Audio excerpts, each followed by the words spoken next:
Well, welcome back. The video today is on how to do a sieve analysis. So hopefully you've already looked at the videos of why a sieve analysis is important to projects in civil engineering. Remember we used a sieve, or we could have used a sieve to quantify our materials in concrete too, to get some information about our fine and coarse aggregate. So today we're just going to go through the numbers. I'll show you how to process the mass retained on each sieve, the percent finer. Then we'll show you how to graph it on the semi-log paper. And then we'll be able to pull off important diameters, which we call D10, D30, and D60, and then make some calculations. Okay, so let me share my screen and we'll get started. That's not the one we want. We want this one. There we go. Okay, so in this example, what we're going to do is I'll give you some raw data from a sieve analysis. So normally if we were in lab, I would have given you a sample of some material and you would have put it in the sieves. We would have shook the sieves for some amount of time, separated the sieves, and we would have weighed the mass on each of the sieve sizes. So once we do that, we'll calculate ultimately the percent finer for each sieve and then plot the grain size distribution. And then we'll come back and we will calculate or read off the graph these things called D10, D30, D60, and that's the diameter of a particle of 10, 30, and 60% passing. And then once you have those values, you can calculate the uniformity coefficient, coefficient of gradation, and the effective size. So this is the raw data that we are going to work with. You can see we have the sieve numbers and then the mass retained on each sieve. So if you look online, I should have a blank document for you to download and look at. And when you get to that document, you should see something that looks like this. So your job will be to fill this in, all these columns. There's 3 columns worth of data. And then once you have that data, the second sheet in the handout is the particle size distribution. So the first thing we want to do is we want to sum all the mass retained on each sieve and get our total. In this case, I calculate that to be 729 grams. So the next calculation is pretty straightforward. We just want the mass retained on each sieve. So you just take the mass divided by the total. For the number 4 sieve, it's easy. We have 0 mass, so we have 0 grams. For the second one, the number 10, it would be 40 divided by 729. And when you convert that into percent, you get 5.5. And you go down the list. 60 divided by 729, 8.2%. 89 divided by 729, 12.2%. And you continue this on all the way down the list. And we don't do the pan in our graph, but we do compute it here. There you go. That should sum up to pretty close to 100%. Now the next is the tricky calculation. Not that tricky, just a little awkward. It's the cumulative percent difference or retained. So the first one is always just whatever you get on the number 4 sieve, that's the value. In this case, it's 0. Now remember, we can do the zigzag calculation. So I just now need to do 0 plus 5.5, and that will give me 5.5. Remember, we're going to take 0 plus the next one to get our value. Let me change this just a second and go to the highlighter. It just seems to do a little better. So the next value, I would take the 5.5 plus 8.2, and that would give me 13.7. And you can see you can keep this up. So 13.7 plus 12.2, 25.9, 25.9 plus 19.2, 45.1 plus 16.7. So at any point, you just take the current value, you just go down a row and add that value over, and that will give you the cumulative percent.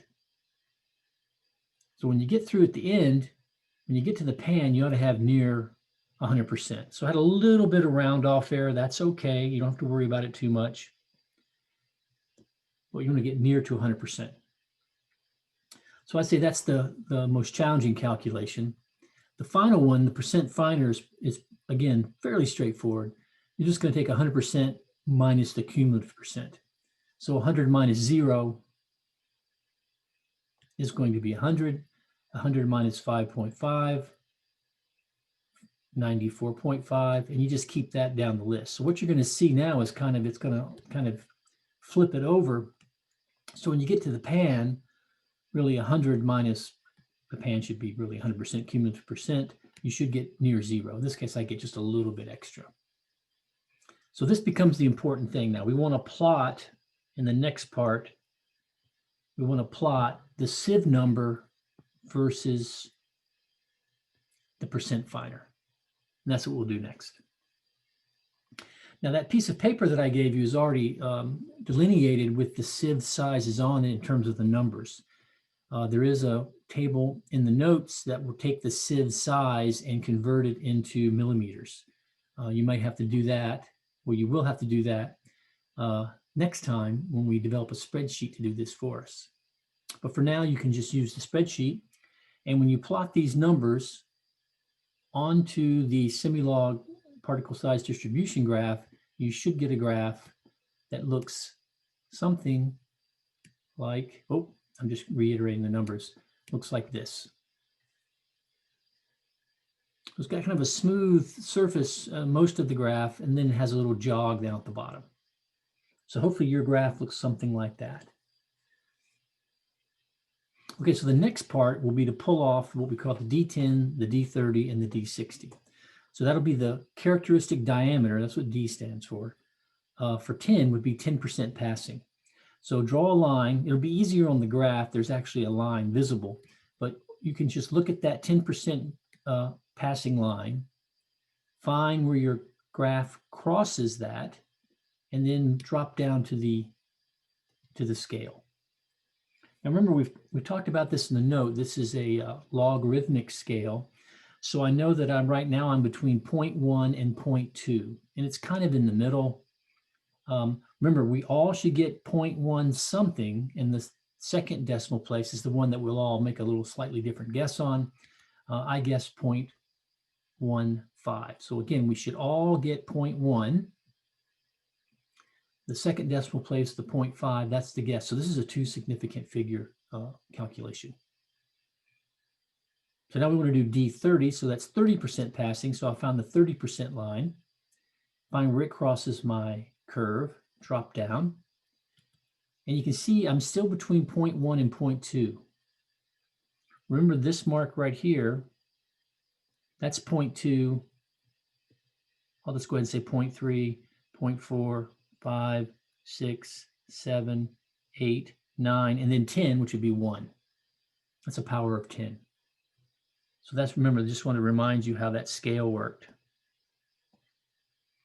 So again, I'm between 0.1 and 0.2, so I'm going to be 0.1 something. I originally chose 0.15. I need to be larger than that, so I'm going to estimate that to be 0.17. And the last thing I need to get from the graph is the D60, the characteristic diameter of 60% passing. And I find where the 60% line crosses the graph, drop down, look at the scale. Well, now you can see I'm between 0.2 and 0.3 and really very close to 0.3. So we should all get 0.2 something and probably closer to 3 than not. So I chose 0.28. Now that I have those values, I can make the calculations I need. Remember, the effective size is D10. The uniformity coefficient is D60 over D10. And the coefficient of gradation is D30 cubed divided by D10, D60. So let's make those calculations real quick. So again, the effective size is the D10. In this case would be 0.15 millimeters. Uniformity coefficient would be D60 over D10. You'll notice the units cancel. So I get a non-dimensional value, in this case 0.19. Just by the way, the uniformity coefficient, the closer it gets to 1, it measures the more uniform the particles.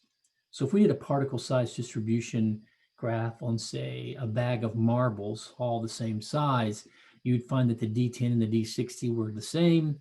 You'd get a uniformity coefficient of 1.